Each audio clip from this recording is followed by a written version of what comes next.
L'élève aurait-il dépassé le maître? À force d'habiles manœuvres, Naftali Bennett pourrait devenir le prochain Premier ministre de l'État d'Israël. Et oui, tour à tour conseiller de Benyamin Netanyahou, puis son rival, tout en restant un partenaire incontournable. Naftali Bennett, chef de file de la droite sioniste religieuse, pourrait succéder à son mentor en devenant le prochain Premier ministre d'Israël, un jeune loup de la politique qui fait trembler ce fragile échiquier tactique de Benyamin Netanyahou. Crâne dégarni, qui pas discrète et anglais d'américain, Naftali Bennett dirige la formation Yamina, qui prône à la fois un libéralisme économique, une ligne dure face à l'Iran ou encore l'acte de souveraineté juive en Judée-Samarie. L'occasion de faire son portrait ce matin et des dernières tractations politiques. On en parle ce matin avec vous, Laurence Kahn. L'homme d'affaires de 49 ans qui a fait fortune dans la tech est entré en politique sur le tard.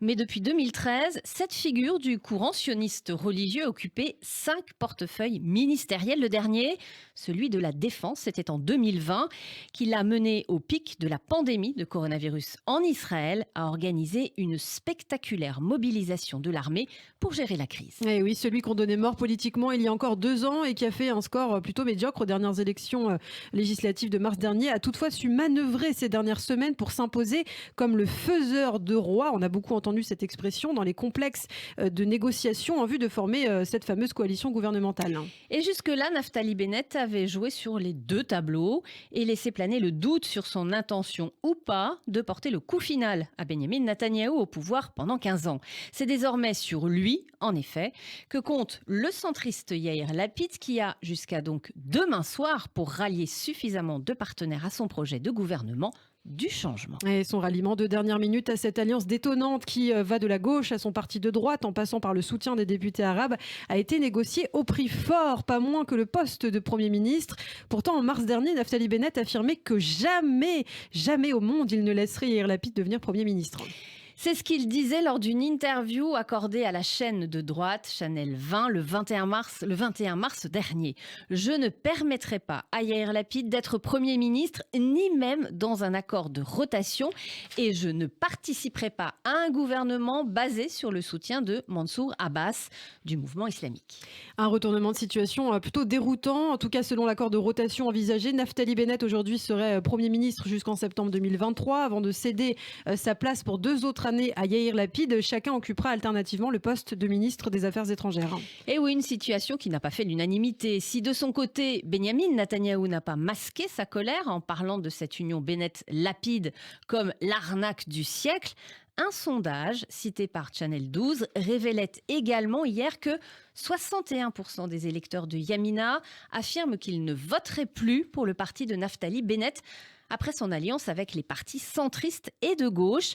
Une majorité d'électeurs de Yamina préférerait également un 5e scrutin au gouvernement plutôt qu'une telle coalition. Ouais, on aura l'occasion de revenir sur ces tractations politiques, mais on le disait donc en avant-propos, c'est aussi l'occasion ce matin de s'intéresser au personnage de Naftali Bennett, fils d'immigrants américains laïcs, né le 25 mars 1972 à Haïfa, dans le nord du pays. Il se rapprochera de la religion, il deviendra donc un juif orthodoxe et il fera parallèlement de belles études. Il est notamment diplômé en droit de l'université hébraïque de Jérusalem.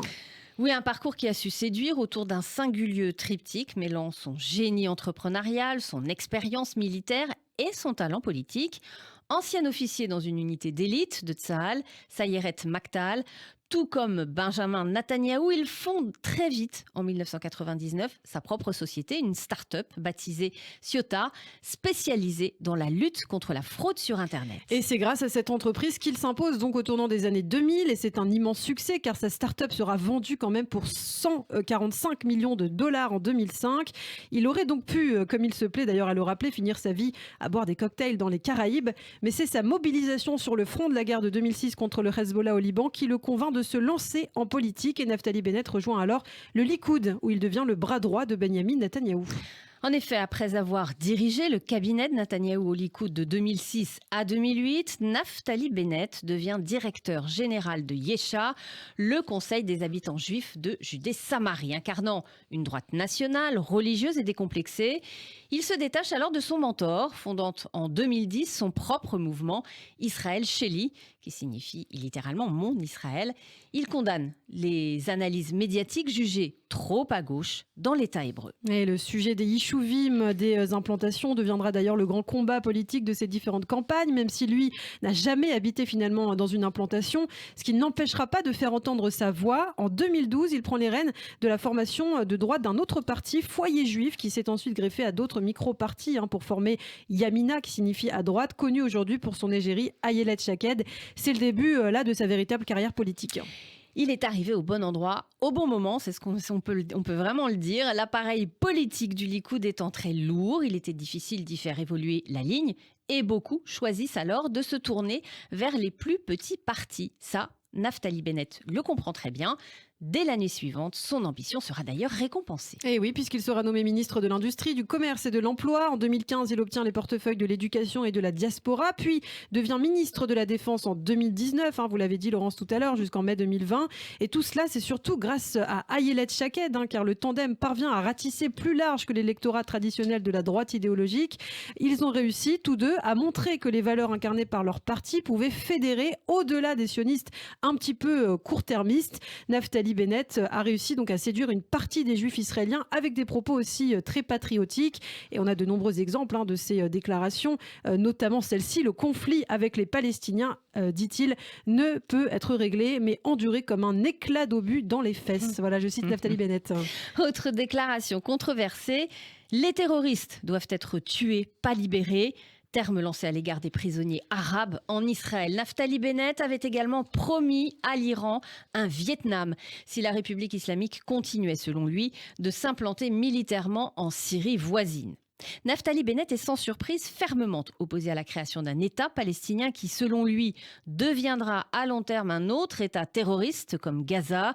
Des déclarations qui ne font pas l'unanimité au point d'être qualifié en 2017 de clown à la tête d'un parti nationaliste délirant qui sent le fascisme par l'ancien Premier ministre Ehud Barak. Et Naftali Bennett entretient des relations tendues avec son désormais rival également Benyamin Netanyahou. Si les deux hommes ne nient pas partager des affinités idéologiques, ils ne s'apprécient pas du tout à titre personnel et n'hésitent pas à s'invectiver en période électorale, on l'a vu.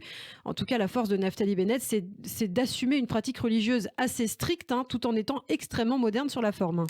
Oui, Naftali Bennett, père de 4 enfants et habitant de Ra'anana, au centre du pays, détonne au sein de son milieu de droite religieuse. Les questions sur la place de la religion dans l'État ne sont pas ses priorités et il incarne un certain libéralisme des valeurs, notamment, par exemple, sur les questions LGBT. En fait, Naftali Bennett n'a pas cette image de suiveur. C'est un électron libre qui pense et fait comme bon lui semble. Et il se démarquera d'ailleurs des autres acteurs politiques en Israël en accordant le bénéfice du doute à Benyamin Netanyahou, poursuivi pour rappel pour corruption dans 3 affaires. Même s'il ne l'apprécie pas, Naftali Bennett déclare vouloir attendre le verdict de la justice concernant le Premier ministre, là où d'autres exigent son retrait de la scène politique le temps de ses procès. Une manière aussi, on peut l'imaginer pour la figure de la droite radicale, de ménager jusqu'à la dernière minute son rival en attendant que son heure vienne. De son côté, Benyamin Netanyahou a battu dimanche sa dernière carte, proposant une formule plutôt alambiquée. Un bloc de droite avec Naftali Bennett et Gideon Sa'ar, ancien cadre du Likoud et chef d'un petit parti de droite. Le principe d'une rotation à 3.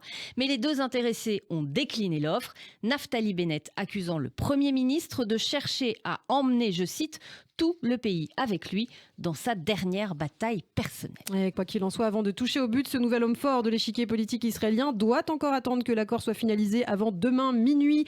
Yair Lapid ayant prévenu hier qu'il restait encore beaucoup d'obstacles pour former un nouveau gouvernement. Merci Laurence Kahn, tout de suite le rappel des titres.